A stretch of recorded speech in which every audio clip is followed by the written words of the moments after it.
Assalamualaikum warahmatullahi wabarakatuh. Perkenalkan, nama saya Nisa Genivieta dari kelas 10-4. Saya di sini ingin menyampaikan materi mengenai histogram statistika. Oke, jadi statistika itu adalah sebuah ilmu yang mempelajari bagaimana cara merencanakan, mengumpulkan, menganalisis, lalu menginterpretasikan, dan akhirnya mempresentasikan data. Kita lanjut ke dalam penjelasan mengenai histogram.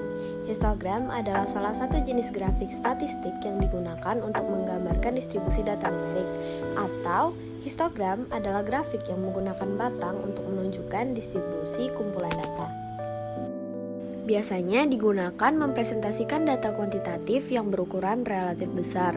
Data tersebut dikelompokkan menjadi interval kelas tertentu dengan panjang setiap interval kelas sama.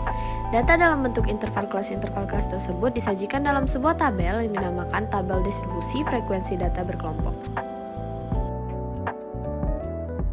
Berikut adalah contoh tabel distribusi frekuensi data berkelompok. Bagi yang belum mengetahui interval kelas adalah selang yang memisahkan kelas yang satu dengan kelas yang lain. Kelas ini dapat dibagi menjadi 5. Seperti yang tertera pada tabel, 15-19 tahun itu termasuk ke interval kelas 1, 20 hingga 24 interval kelas 2, 25 hingga 29 interval kelas 3, dan seterusnya, hingga interval kelas 5. Untuk menentukan batas-batas kelas tersebut, sebagai contoh, 15 adalah batas bawah dan 19 adalah batas atas. Beralih ke sebelah kiri, pada tabel sebelah kiri ini ada angka yang mencapai ribuan hingga ratusan. Angka-angka ini disebut sebagai frekuensi.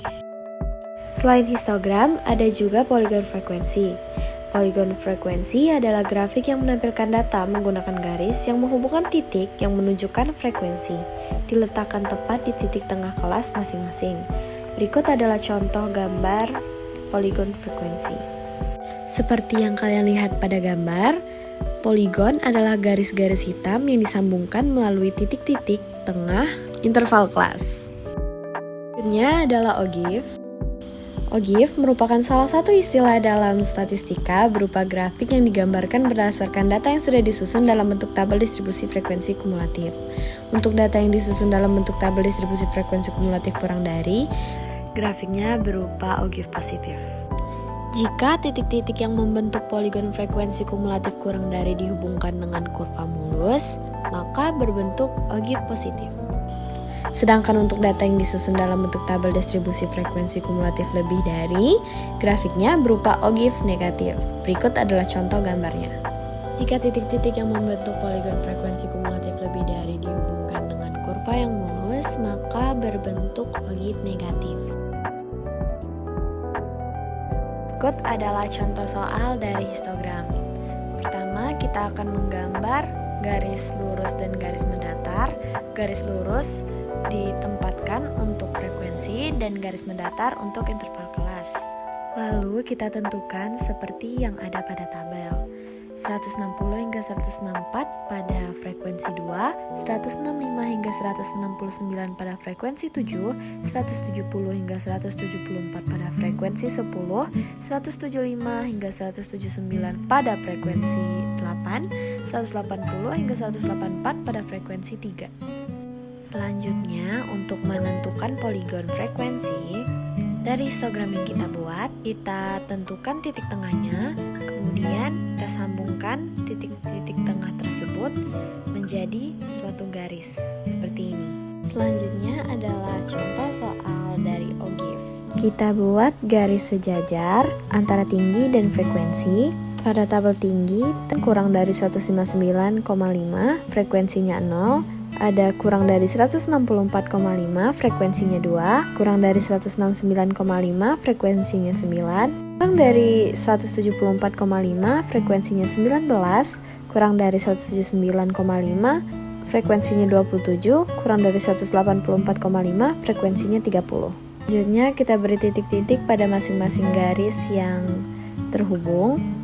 Selanjutnya, hubungkan satu titik ke titik yang lain menjadi satu kesatuan. Ada main satu garis menjadi seperti ini. Ini adalah contoh ogive positif yang berasal dari distribusi frekuensi kumulatif kurang dari. Berikutnya kita akan menggambarkan ogive negatif yang berasal dari tabel distribusi frekuensi kumulatif lebih dari. Seperti yang ada pada tabel, tinggi lebih dari 159,5 dengan frekuensi 30.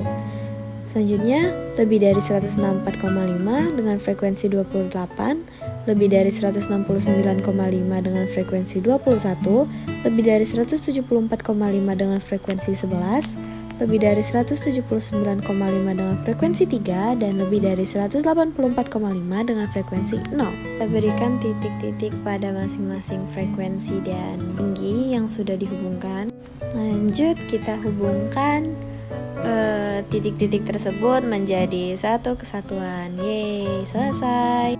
Ini adalah contoh ogive negatif yang berasal dari tabel distribusi frekuensi kumulatif lebih dari. Sekian penyampaian materi mengenai histogram dari saya.